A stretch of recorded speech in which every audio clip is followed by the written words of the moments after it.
हम अपनी जान के दुश्मन को अपनी जान कहते हैं, मोहब्बत की इसी मिट्टी को हिंदुस्तान कहते हैं। जनाब सर मोहम्मद इस्लाम और मेरे अजीज साथियों, अस्सलाम वालेकुम। सबसे पहले आप तमाम को मेरी तरफ से मुल्क हिंदुस्तान की आज़ादी की बहुत बहुत मुबारकबाद। हज़रात, ये वही आज़ादी का दिन है जिसको हासिल करने के लिए हमारे आबा व अजदाद ने बहुत सी मुश्किलात और मसाइल का सामना किया। ये वही आज़ादी का दिन है जिसको हासिल करने के लिए हमारे आबा व अजदाद ने बहुत सी कुर्बानियों को पेश किया। ये वही आज़ादी का दिन है जिसको हासिल करने के लिए अशफाकुल्लाह खान ने फांसी के फंदे को चूमा।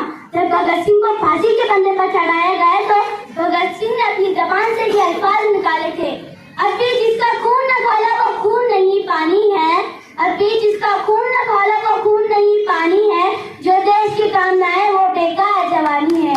हिंदुस्तान की तारीफ हो रही है कि मुल्क हिंदुस्तान को आजाद कराने में बहुत से लोगों ने अपना अहम रोल अदा किया।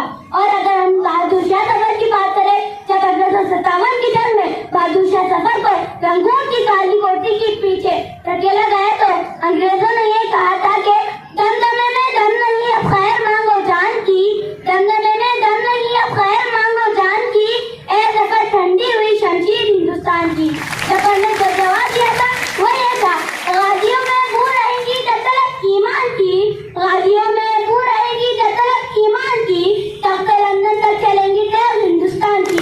हमारी खुशकिस्मती है कि हमारे मुल्क में हिंदू भी पैदा हुआ, मुसलमान भी पैदा हुआ, सिख भी पैदा हुआ, लेकिन बदकिस्मती है कि इंसानियत पैदा नहीं हुई। और अगर हम तमाम मज़ाहिब को छोड़कर अमल का बरकरार होने लगा तो हमारा मुल्क सर जाएगा, समझ जाएगा, इसका डंका सुनने तक गूंजेगा। मैं अपनी तकरीर का इख्तिताम इस शेर पर करना चाहूंगी, एक दूसरे का हम सभी सम्मान करेंगे, एक दूसरे का हम सभी सम्मान करेंगे, झगड़ा ना कभी हिंदू मुसलमान करेंगे, नफरत